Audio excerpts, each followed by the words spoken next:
নমস্কার বন্ধুরা, আমি শ্রাবণী। আমার গার্ডেনিং চ্যানেলে তোমাদের সবাইকে স্বাগত বন্ধুরা।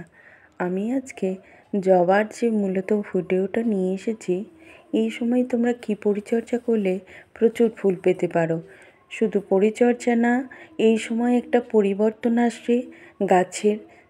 অনেকটাই এখন শীতের প্রভাব কিন্তু চলে গেছে, তার জন্য রোদের তাপমাত্রাও কিন্তু বেশ রকম বেড়েছে।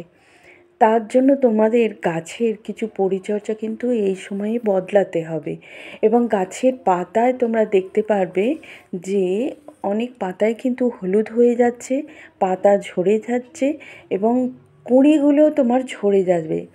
এই সময় তোমার একটা বিশেষ খাবার, বিশেষ পরিচর্যা লাগে। প্রথমেই বলে রাখবো বন্ধুরা, যে আমরা এতদিন বলছিলাম যে জবা গাছের এই শীতের সময় জলের পরিমাণ কম দেবে, কিন্তু যেহেতু এখন তাপমাত্রা বাড়তে শুরু করেছে, সেই জন্য কিন্তু জলের একটা প্রবল চাহিদা গাছের মধ্যে দেখা যাবে। সেই জন্য মাটিতে ভালো রকম এই সময় জলের দরকার, খাবারের দরকার। এবং তোমাদের এমন এক খাবারের কথা বলে দেবো যে গাছের পাতায় তোমরা স্প্রে করবে, গাছের গোড়াতেও দিতে পারো, অবশ্যই দেবে। গাছের তোমাদের পাতা ঘন সবুজ থাকবে। আকাশে অনেক দিনই বৃষ্টি হয়নি, যার জন্য কিন্তু গাছের মধ্যে জলের কিন্তু ঘাটতি দেখা যায়, যে যার জন্য গাছের পাতায় আমাদের অবশ্যই এখন একটা স্প্রে করতে হবে। গাছের পাতা যেন না ঝরে যায়, গাছের পাতা হলুদ না হয়ে যায়। কারণ যেহেতু একটা সিজন চেঞ্জের সময় আসছে, এবার একটা গাছের পাতা ঝরে যাওয়ার সম্ভাবনা অনেকটাই বেশি থাকবে। তাই বন্ধুরা, তোমাদেরকে আগেই বলে রাখবো যে ইউজ করা চা পাতা অবশ্যই গাছের গোড়ায় দাও। এই সময় গাছের পাতা ঘন সবুজ হবে। গাছের মাটিতে মিশিয়ে দাও, মাটিটা খুঁড়ে, যার জন্য তোমার গাছের একটা বৃদ্ধি আসবে, গাছের বৃদ্ধি বিকাশ গাছের বাড়বে এই সময়তে। তার সাথে তোমাদের বলবো আমি যে বাদাম খোলের কথা। বাদাম খোল তোমাদের বেশি দিন ভিজিয়ে রাখতে হবে না, অতদিন পচাতেও লাগে না, 1 কি 2 দিন ভেজালেই হয়ে যায়। তোমরা এই 50 গ্রাম বাদাম খোলের সাথে 5 লিটার জল মেশাবে। আগে ভিজিয়ে রাখবে অল্প জলে, তারপর বালতিতে করে 5 লিটার জলের সাথে মিশিয়ে প্রত্যেক গাছের জন্য তোমরা ছোট্ট একটা চায়ের যে আমরা কাপের মগ হয়, সেই রকম চায়ের কাপের মতন মগে করে 1 মগ করে অবশ্যই দিতে পারো। এটা যেটা দেখাচ্ছি এপসম সল্ট, এর উপকারিতা অনেক বেশি গাছের জন্য। এটা কিন্তু অর্গ্যানিক। এই অর্গ্যানিক এপসম সল্ট তোমাদের গাছের পাতা ঘন সবুজ হবে। অবশ্যই তোমরা এই সময়ে একদিন ছাড়া ছাড়া যদি আজকে খোল পচা বাদাম খোলের জল দাও, একদিন বাদ দিয়ে অবশ্যই তোমরা তার পরের দিনে দিলে এই যে এপসম সল্ট, এটা খুব সহজেই জলে গুলে যায়। যে তোমাদের অনেকক্ষণ জলের মধ্যে রাখলে তবে ভিজে যাবে জলের জন্য, তা কিন্তু না বন্ধুরা। তোমরা জলের মধ্যে দিয়ে 5-10 বার ঘোরালেই কিন্তু বেশ 2-3 মিনিটের মধ্যেই ওটা জলের মধ্যে গুলে যায়। তার সাথে অবশ্যই তোমাদেরকে বলবো যে কোনো একটা সিউইডস তোমরা নিয়ে আসো। সেই সিউইডসের ঢাকাটা নিয়ে 1 ঢাকা এইটার সাথে দেবে। 6 চামচ, আমি 6 চামচ না, সরি 4 চামচ, চায়ের 4 চামচ আমি এপসম সল্ট নিয়েছি। 1 লিটার জলের এটা গুলোচ্ছি, কিন্তু আমি এটা 5 লিটার জলের সাথে মিশিয়ে দেবো। তারপর তার সাথে আমি দেবো পুরো 1 ছিপি এটার সিউইডস দিচ্ছি। দুটো একসাথে মিশিয়ে দিচ্ছি, কারণ এই সময় এটা দরকার। যেমন তুমি গুলে গাছের শিকড়ে দেবে, তেমন তুমি এটাকে অর্ধেকটা নিয়ে তার সাথে আরও একটু প্লেন সাদা জল মিশিয়ে সমস্ত গাছে, জবা গাছে তুমি স্প্রে করো।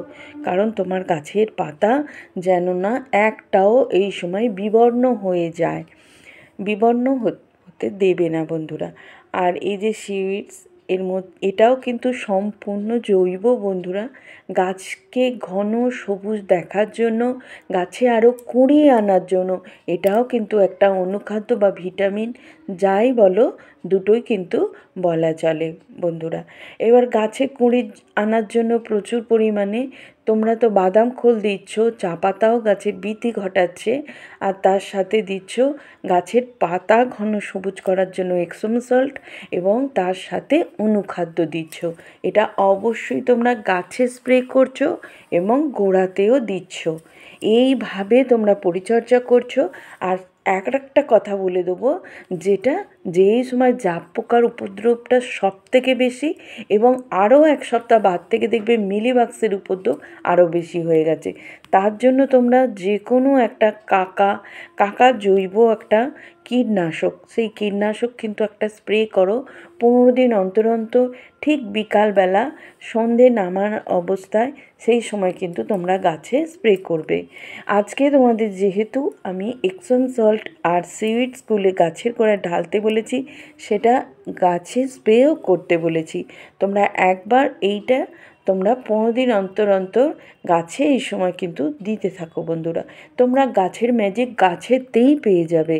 এই সময়ে এই কাজগুলো কিন্তু খুবই জরুরি, যেটা তোমাদের প্রত্যেকটা গাছে তোমাদের দিতে হবে স্প্রেটা। কিন্তু এইভাবে প্রতি গাছে তোমরা স্প্রে করে যাও, সুন্দর করে গাছের ডগে ডগে দেবে। আর আর তোমাদের যেটা কীটনাশক স্প্রে করতে বললাম সেটাও করো। যদি না তোমাদের কাছে কাকা থাকে, তাহলে তোমরা অবশ্যই নিম পাতাকে থেঁতো করে সেই জলটা গুলে নিয়ে গাছে স্প্রে করতে পারো। আর তা না হলে নিম পাতাকে ফুটিয়ে নাও। বাজারেও নিম পাতা এমনি কিনতে পাওয়া যায়, জলে ফুটিয়ে নিয়ে সেটাকে ঠান্ডা করে অবশ্যই তোমরা প্রতি গাছে স্প্রে করো বন্ধুরা। তোমাদের একদম দেখার মতো এই সময় গাছ হবে। তবে এই সময় তোমরা কিন্তু বেশি ফুল পাবে। এই যে সময়টা আসছে, এই সময় আরও বেশি জবা তোমার গাছে ফুটবে বন্ধুরা। আজ তাহলে আসি, দেখা হচ্ছে তোমাদের অন্য কোনো ভিডিও বন্ধুরা। তোমরা যারা আমার পাশে ছিলে, আর তাদেরকে অসংখ্য অসংখ্য ধন্যবাদ। এইভাবে পাশে থেকো, তোমাদের সাপোর্ট আমার অনেকটাই দরকার বন্ধুরা। আর তোমরা নিশ্চয়ই সুন্দর সুন্দর গাছ করছো, অবশ্যই তোমরা ভালো থাকো। তোমাদের সঙ্গে দেখা হচ্ছে অন্য কোনো ভিডিও বন্ধুরা। এইভাবে তোমরা পরিচর্যা করলে তোমরাও তোমাদের বাগানে সুন্দর সুন্দর ফুল পাবে। আর এইটা খুবই দরকার। এই যে সময় এখন চলছে, এই সময়ের জন্য যেটা আমি স্প্রে করতে বলেছি আর গোড়ায় দিতে বলেছি, অবশ্যই দাও। আজ তাহলে আসি।